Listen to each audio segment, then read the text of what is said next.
This video sponsored by Mod. நீங்கள் வெளியே வீட்டுக்கு உபயோகப்படுத்துகிற பொருள் எல்லாம் வாங்கிட்டு இருந்தீங்கன்னா கண்டிப்பாக இந்த ஆப்பை விசிட் பண்ணி பாருங்கள். எல்லா ப்ராடக்ட்டும் கம்மியான ப்ரைஸில் கிடைக்கும். அது மட்டும் இல்லாமல் மந்த் எண்டில் உங்களுக்கு கூப்பன் ஆஃபரும் கிடைக்கும். லிங்க் டிஸ்கிரிப்ஷனில் இருக்குது, செக் பண்ணி பார்த்துக்கோங்க. ஹாய் வாஸ், வெல்கம் பேக் டு வீடியோ. இன்றைக்கி நம்ம முருங்கைக்கீரை பற்றி தெரிஞ்சுக்க போகிறோம். முருங்கைக்கீரையில் நமக்கு யூஸ்வலாகவே தெரியும் அதிகமான இரும்பு சத்து இருக்குதுன்னு. ஸோ இன்னும் நமக்கு தெரியாத சில விஷயங்களை தெரிஞ்சுக்கலாம். அதிக சத்துக்கள் கொண்ட முருங்கைக்கீரையில் vitamin A, C, K, B6 மற்றும் பொட்டாசியம் போன்ற பல்வேறு சத்துக்கள் நிறைந்துள்ளன. சத்து அளவான முருங்கைக்கீரை மிக சிறந்தது. உடலில் நோய் எதிர்ப்பு திறன் அதிகரித்தல். முருங்கைக்கீரையில் உள்ள ஆன்டி ஆக்சிடென்ட்கள் உடலை நோய் எதிர்ப்பு சக்தி கொண்டதாக மாற்றுகிறது. இது உடலை வைரஸ்கள் மற்றும் தொற்று நோய்களிடமிருந்து காப்பாற்ற உதவுகிறது.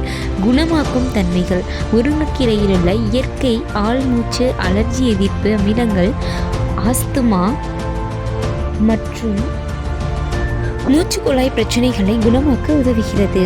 இதய நோய் ஆரோக்கியம். கீரைகள் மற்றும் கீரையில் உள்ள அமிலங்கள் இரத்த அழுத்தத்தை கட்டுப்படுத்தி இதய ஆரோக்கியத்தை மேம்படுத்துகிறது. நரம்பு மண்டல ஆரோக்கியம்.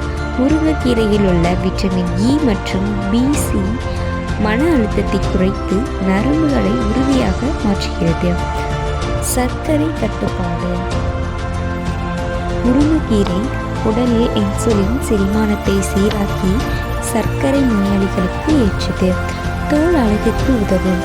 முருங்கைக்கீரையில் உள்ள ஆன்டி ஆக்சிடென்ட்கள் மற்றும் போஷகங்கள் தோலை இளமையாகவும் பிரகாசமாகவும் வைத்திருக்கும்.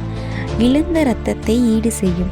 முருங்கைக்கீரையில் உள்ள இரும்பு சத்து மாதவிடாய் காலத்தில் பெண்கள் இழந்த இரத்தத்தை ஈடு செய்ய உதவுகிறது. எலும்பு ஆரோக்கியம். இரத்தத்தில் உள்ள கால்சியம் மற்றும் பாஸ்பரஸ் எலும்புகளை வலிமையாக்குகிறது. அர்த்திரையன் போன்ற மூட்டு பிரச்சனைகளையும் உதவியாக்குகிறது. செரிமானத்தை சீராக்கும்.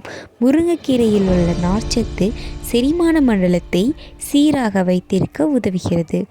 உபயோகிப்பது எப்படி? சமைத்து உணவுகளில் சேர்க்கலாம், சாறு எடுத்து குடிக்கலாம், பொடி செய்து சூப் அல்லது தேநீரில் கலந்து உட்கொள்ளலாம். எச்சரிக்கை: அதிக அளவில் உண்பதை தவிர்க்கவும், அது செரிமான பிரச்சனைகளை ஏற்படுத்தக்கூடும். கர்ப்பிணி பெண்கள் மருத்துவர் ஆலோசனையின்படி மட்டுமே எடுத்துக்கொள்ள வேண்டும். ஸோ நம்ம வீக்லி 3 times to 2 times இந்த மாதிரி எடுத்துக்கிட்டு நல்லது. எதாக இருந்தாலும் அளவுக்கு மீறினால் அமிர்தமும் நஞ்சு தானே. ஓகே, நம்ம நெக்ஸ்ட் வீடியோவில் பார்க்கலாம். Tata, bye bye.